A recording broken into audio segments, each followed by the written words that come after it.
And so let's start our presentation. I'll give you some information about the current picture.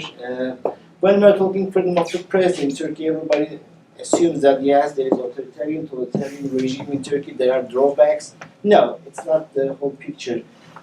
We always say it's far worse than you can think. It's not about, yeah, Turkey is in a very authoritarian regime. No, it is worse than this. Now, you'll understand what I mean in the following slides. These are the number of journalists behind bars. When you compare which one is arrested and which one is convicted, you see the numbers of figures on the floor. 90 journalists arrested pending trial, and the other 98 convicted and serving their jail term. When I make a comparison with other countries, what a huge number is this. This is the comparison with the other countries in the world.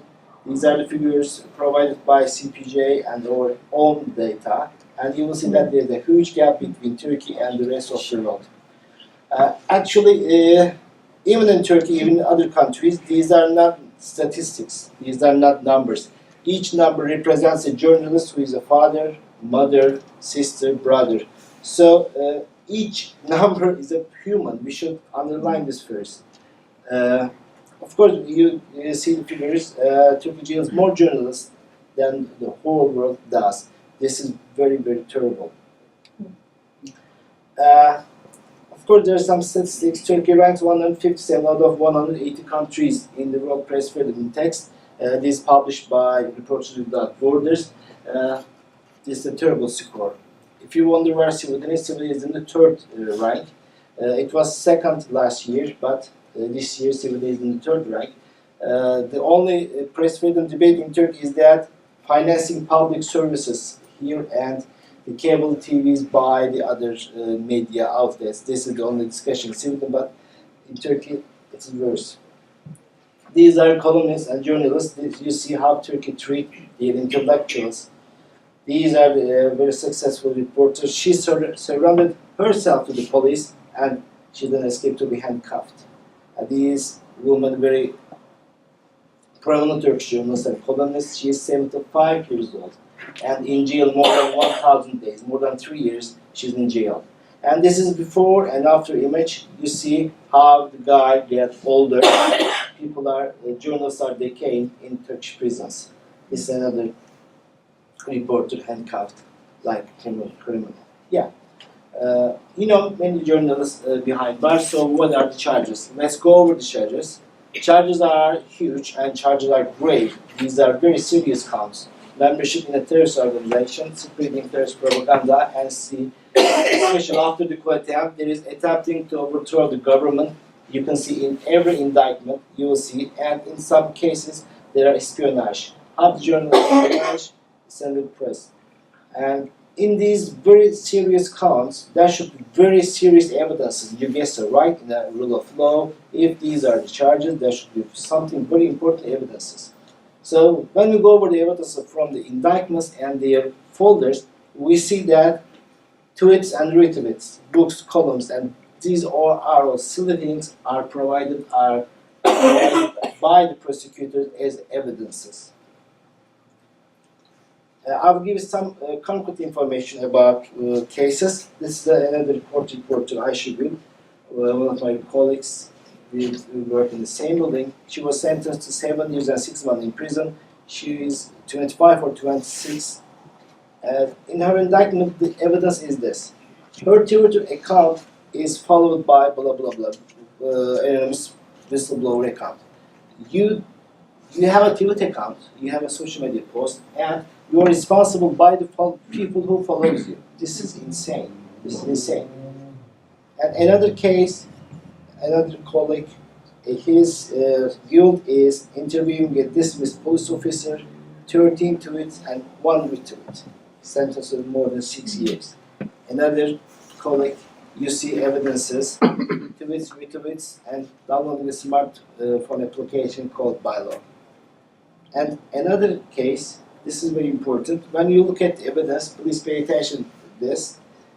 The guilt is defaming Erdoğan. You know who he is. You can guess who he is. Son of the Turkish president, inner circle, and producing black propaganda. Also, if you have a book in your library written by Fethullah Gülen, this is also guilt in Turkey. He was sentenced to 6 years and 3 months and still in jail. Another example, this is was working for a secular leftist media outlet, Cumhuriyet, and she left now working for Deutsche Welle. She's guilt is producing news stories about then Prime Minister's son's offshore accounts. Now you will recall that Binali Yıldırım is a runner in Istanbul's municipality race. Another example, this is a Kurdish journalist, and he's sentenced to 8 years and 6 months. This is a very important detail here. Almost all witnesses confess that they have been forced to give a statement against the defendant, but he's still in jail. I will give some fast figures. 93% of the journalists have been jailed after the coup attempt. This is show how the coup attempt is used as a tool to oppress the critics in Turkey. This is another number. Almost 200 media outlets shut down. I will show you the picture how they shut down the media outlets. They shut down like this with a harsh police raid, police attack, and even you peacefully protest, you are against police tear gases, and this is the case, and you will see these also are reported but stopped working and helping women. A tear gas hit by head. This is an old number, but the real number is over, but I can't get the official number, so I'm using the quite predated number. 839 journalists charged so far in Turkey. And in 3 years, 2,347 press cards cancelled. Press card is quite important in Turkey. In order to accredite to governmental and bureaucratical work, you need to have a press card. Press card is quite important in Turkey. When they cancel your press card, you are omitted from following many events in Turkey. You lose your job, you are in the jail, or you are unemployed. What would you do? The first thing that you will spend your saving, right? You spend your saving. But in Turkey, some of journalists' bank accounts are frozen, and there are some cases here whose bank accounts are frozen. Even they can't sell their cars or they can't sell their houses. How will they afford their family livings? This is living a social death in Turkey. And these are the journalists we know in best of all information. These are the number of journalists in exile, and these are wanted. And now I will show you a pic, not doctored by me, not photoshopped by me, how Turkish government, how Turkish state looks for the wanted journalists. Now the image is produced by Turkish news agency. This is official state news agency. This is the terrorist of the room. 1 million. This is the news state agency's update, and they posted every week with other guys. They posted like a Western cowboy. Yeah. Well, this is all I want to tell you, and look, they will tell you more by Turkish government target journalists. Of course, it's very personal for me and Levent and some of the journalists here living in exile. It's terrible outlook, of course, but the numbers doesn't actually tell the whole story. It takes a huge toll on the families and the relatives of the journalists as well. Some of them may be in jail, languishing behind bars for so many months, even years in some cases. And some separated from their families and living in exile, but still under threat of the Turkish government and the Turkish intelligence services. I'm trying to explain what is the motivation on the part of the government in going after so many journalists. As you saw the numbers, Turkey is the number one. If you combine with all the numbers with the rest of the world, all the notorious, countries like Egypt, Iran, China, still Turkey comes on top of all the other countries with the combined figures. So there must be something why the current Erdoğan government is cracking down very harshly on the journalists, their families, even their relatives, and the subscribers of the critical, independent, and opposition newspapers. These are all very well documented cases. The government is going not only after the journalists, but also readers. You can see from the court papers, in many cases you can find across Turkey, the prosecutors are looking whether you you subscribe in the past in one of those newspapers, magazines, or any other media outlets that the government considered as a national security risk. And some of these media outlets and the newspapers, especially the best-selling newspaper in Turkey. For example, Zaman, that I used to work in the English edition for some time, it was the best-selling national daily in Turkey, like the New York Times of the United States. 1.2 million copies on a daily basis they were selling in Turkey. So potentially 1.2 million people who read the newspaper, this critical newspaper, are considered under the eyes of the Turkish government as terrorists. So that's kind of how they abuse the criminal justice system and the fabricated charges to go after journalists in Turkey. Of course, the crackdown is not only limited to the journalism profession. Across the board, the academics, teachers, lawyers, human rights defenders, judges, prosecutors who handle the cases that may be not liking to the government in the past, like corruption cases, they were also branded as terrorists. Ambassadors, 30% of all the Turkish diplomats, all of a sudden they were branded by the government overnight as a terrorist, and many of them were jailed or prosecuted. Some had to flee Turkey to seek an asylum. And these ambassadors used to represent Turkey in high places. Some of them used to advise prime minister and the presidents. But all of a sudden, 30%. In nominal figures, we are talking about some 500 diplomats. So you can see, it doesn't make any sense. And the same goes with the judges and the prosecutors. Roughly 30% in nominal figures, over 4,000 judges and prosecutors.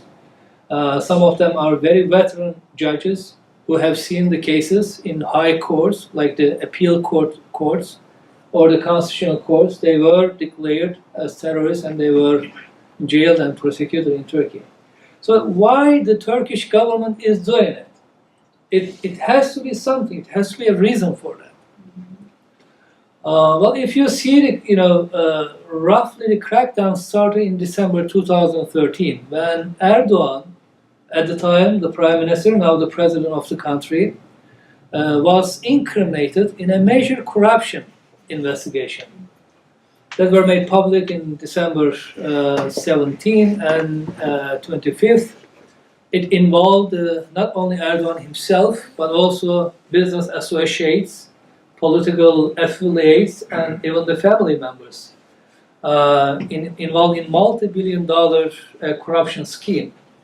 So the newspaper, who used to write from the corruption investigation file from the prosecutor's case, they came under pressure. Erdoğan and the other government officials didn't want them to publish the wiretap evidence, the photo and the video recording evidence, how the investigators actually find out these crooks, scheming the money, taking bribes in exchange of government favors, or providing some very lucrative government contracts and the tenders.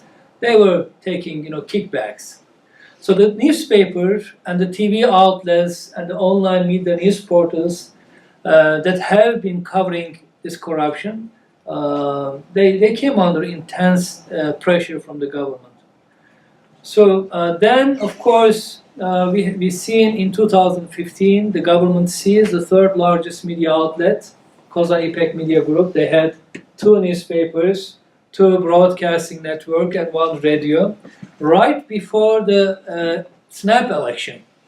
Because Erdoğan lost the majority in the parliament in June 2015 election for the first time in 13 years of the rule.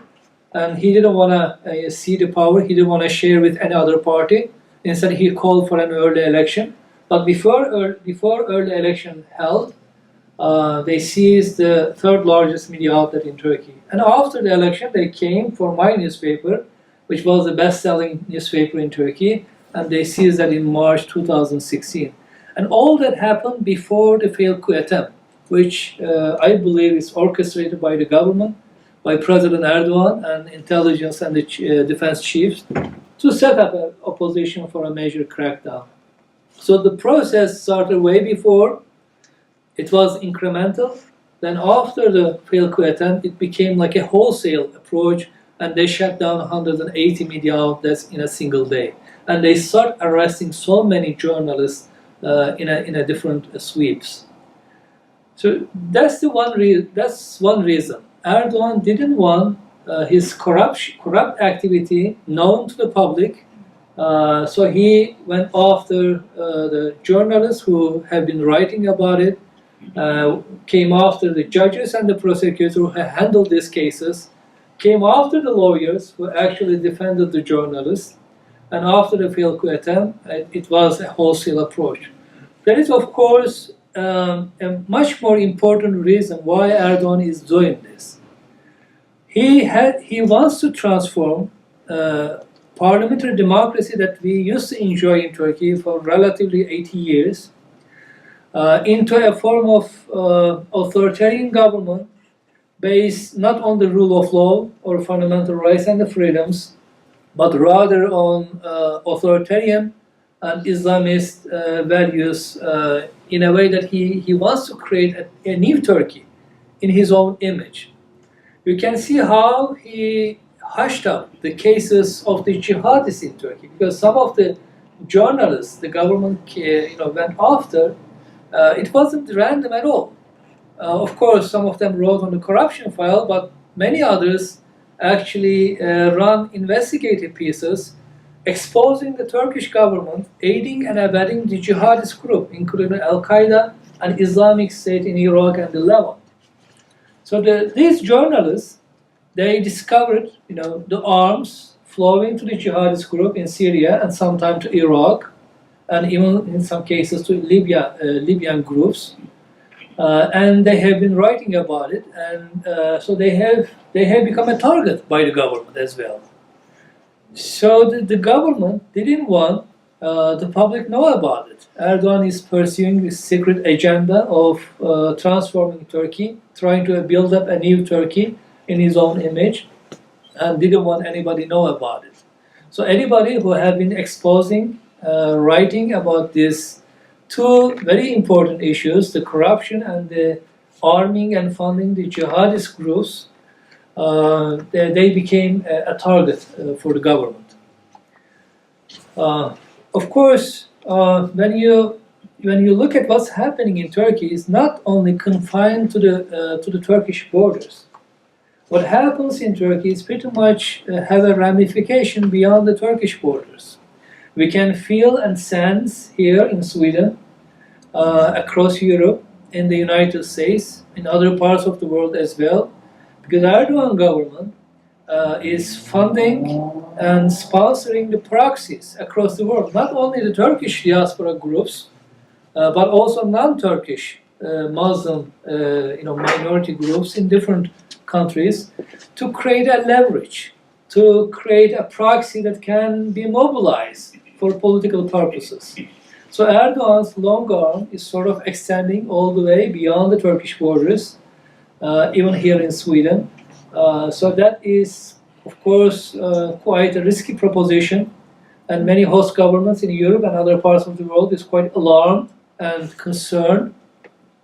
And it's not random that so many ISIL, bombers and attackers that blow themselves, and many innocent people, along with this incidents in Europe, they have actually spent a lot of time in Turkey. Even the guy who stole the truck and run into the crowd in the center of the town and killed 5 people, he spent a lot of time in Turkey. while they have been, doing and connecting with the jihadist group in Turkey and sometimes crossing to the Syria, the Turkish government actually has been facilitating this. Is not just turning the other way around and is not looking, but also sponsoring, facilitating their activity. Because can you imagine, a Swedish guy or American or Chinese, Russian coming to Turkey, not knowing the language, not knowing the culture, easily connecting with the network there and going to the border areas by bus. Somebody is picking them up and then crossing to Syria to fight, and then come back to through Turkey to their own countries. So Turkish government has a lot of complicity in this. Of course, it was against the Turkish laws. It was against international laws to fuel a war, a conflict in the neighboring country. The prosecutors and the judges who actually investigated this back in 2014, they were punished severely. They were dismissed from their profession. They were discharged, and they were prosecuted, and they were jailed because they were investigating Erdoğan government's illegal shipment to the jihadist group in Syria. So that's what we are facing. We need to pay close attention to what's going on in Turkey. We cannot say, well, whatever happens there is far away from here. We have a lot of problem in here already, so we don't want to be bothered with these issues. That's not true. What happens there has a ramification, a far-reaching repercussion you're gonna feel all the way in Sweden, all the way to the United States, and many other parts of the world. So this is a kind of specter, it's a terrible specter we are facing, unfortunately. And what we can do, of course, as individual, we can tell others what's going on in Turkey. We can tell our friends, and relatives and family members, and hopefully we can create a critical pressure using our influence with the politicians, lobbyists, activists, human rights defenders, and hopefully, even if we can secure a release of one journalist from the prison, that is something. Because as Levent mentioned, these are not numbers; these are human beings. They are fathers, they are mothers. So they need our attention. That's one of the reasons we actually set up the Stockholm Center for Freedom when we came here as an exiled journalist. We haven't done this before. We used to write, we used to do journalistic activity, but advocacy, we never done this before. We are learning as we go. Hopefully Turkey will come back. I'm not pessimistic at all, despite terrible figures we have, because the Turkish economy is very much dependent to outside investment and trade. They cannot sustain for too long under these circumstances. And the Turkish population demographic is very diverse. We have so many different groups. You can put some pressure, but until a certain point, it will eventually erupt. So in the medium and the long run, Turkey will go back to normalcy. Will go back to rule of law. But of course, in the meantime, it's going to be sustaining a huge damage. It's going to take a lot of time to repair this damage, because the xenophobia, anti-Semitism, is very much widely prevalent in the Turkish society because of the Turkish government narrative. They blame foreigners, they blame critics, no accountability whatsoever. Anything goes wrong in the governance of the country, if the Turkish lira tumbles down, then they blame foreign governments, Jewish lobbyists, or sometimes domestic critical groups, instead of taking responsibility for their own action.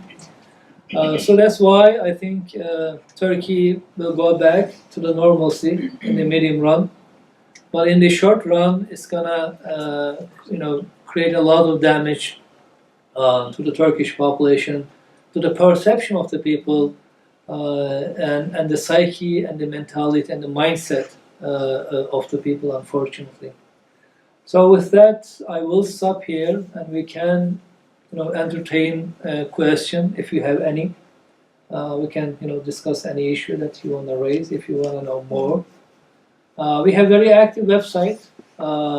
It's updated regularly on a daily basis, and we keep track of not only cases of the journalists but many other cases in Turkey, trying to be a voice for the voiceless people because they cannot communicate, even with the lawyers, very much restricted in Turkey.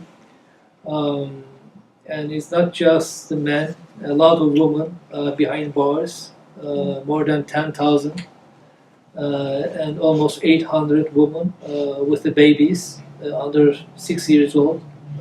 So these babies are growing up in behind bars next to their mothers. And as Levent mentioned on the journalist cases, these are very serious charges, yet we don't see any evidence at all. Just publish articles, commentaries, tweets, or sending your kids in schools. Used to be one of the best schools in Turkey, run by the Gülen movement. Or if you are a subscriber of the critical newspaper or magazine, then these are the evidences supposedly back up to very serious charges of the terrorism. No guns, no violence, nothing at all, except the usual activity that we do every day here in Sweden.